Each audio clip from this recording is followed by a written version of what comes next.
আসসালামু আলাইকুম সবাইকে। আশা করি তোমরা সবাই ভালো আছো।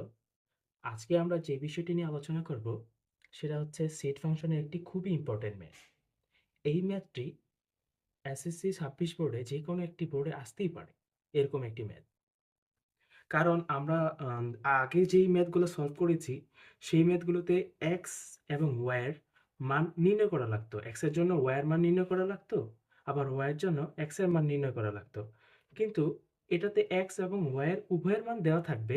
কিন্তু আমাদের একটা সংখ্যার সাথে তুলনা করতে হবে। সেই তুলনা করার শর্তটি আমাদের দেওয়া আছে। এই যে এই শর্তটাই হচ্ছে এটা। এই শর্তটার সাথে আমরা তুলনা করব। তাই এটা একটু ব্যতিক্রম। তা দেখা যাচ্ছে x এবং y হচ্ছে c এবং d এর উপাদানসমূহ। তাই আমরা কি করব? c এবং d কে কার্তেশীয় গুণ করব। তাহলে চলো শুরু করি কার্তেশীয় গুণ করার মাধ্যমে।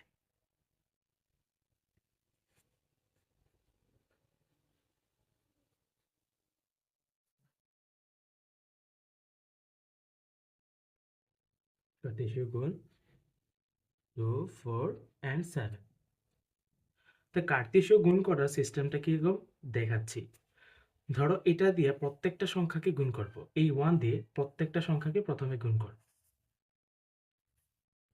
তো করে ফেলি চল। 1, 2, 1, 4, 1, 7। তাহলে আমাদের 1 দিয়ে প্রত্যেকটাকে গুণ করা শেষ এবং একটি করে আমরা s অন্বয়ের উপাদান পেয়ে গেলাম। তারপর শর্তের সাথে যাচাই করে দেখব এগুলো আসলে s অন্বয়ের উপাদানসমূহ কি না। পরে আমরা এই 3 দিয়ে প্রত্যেকটাকে গুণ করে দেব। তাহলে চলো করি। 3, 2, তারপর হচ্ছে 3, 4, তারপর হচ্ছে 3, 7। ঠিক একইভাবে 5 দিয়ে প্রত্যেকটাকে আমাদের গুণ করতে হবে।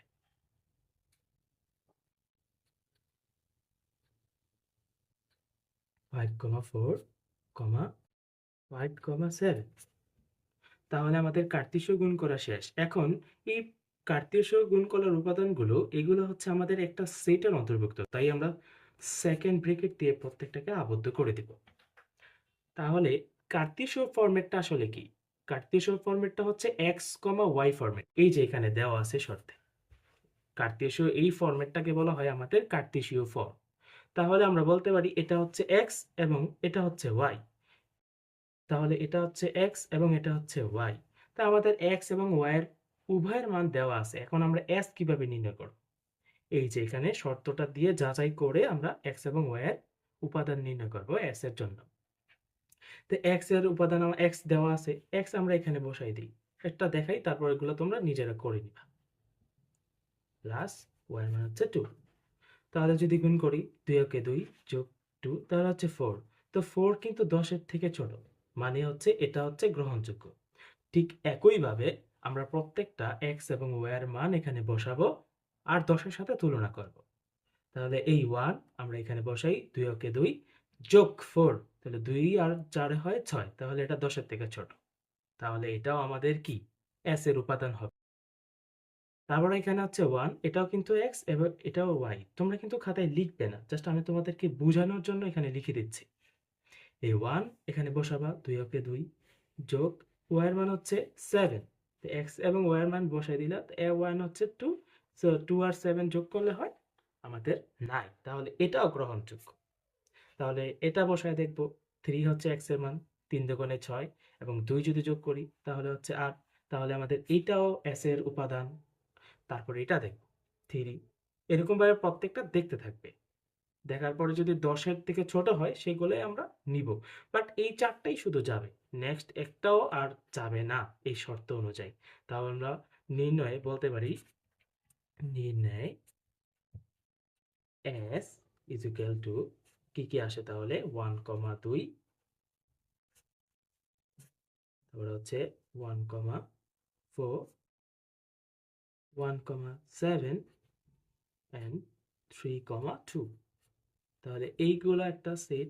তাহলে আমরা জানি কি প্রথম উপাদানগুলো হচ্ছে আমাদের ডোমেন এবং শেষ উপাদানগুলো হচ্ছে আমাদের রেঞ্জ।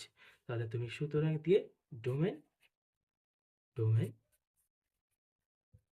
লিখে ফেলবে এবং রেঞ্জও লিখে ফেলবে। তো প্রথম উপাদান যেহেতু ডোমেন, তাহলে ওয়ান এখানে দুইটা আছে, একটা নিলেই হবে। প্রত্যেকটাতে যেহেতু ওয়ান আছে, ওয়ান একটা নিলে হবে, তাহলে 1 3 তুমি নিয়ে নিতে পারো। তারপরে রেঞ্জে দেখো এই শেষেরগুলো হচ্ছে রেঞ্জ, তাহলে 2 4 7, আর 2 যেহেতু একাধিক আছে তার নেওয়ার দরকার নেই। এভাবেই আমরা ডোমেন এবং রেঞ্জ নির্ণয় করে ফেললাম। তো আমরা এই ম্যাথটা থেকে বুঝলাম এটা খুব একটু ব্যতিক্রম অন্যান্যগুলো থেকে। ওইখানে এক্স এর মান দেওয়া থাকে, ওয়াই এর মানটা আমাদের নির্ণয় করে নিতে হয়, কিন্তু এখানে এক্স এবং ওয়াই উভয়ের মান দেওয়া আছে, বাট আমাদের এখানে তুলনা করতে হবে একটা নির্দিষ্ট সংখ্যার সাথে।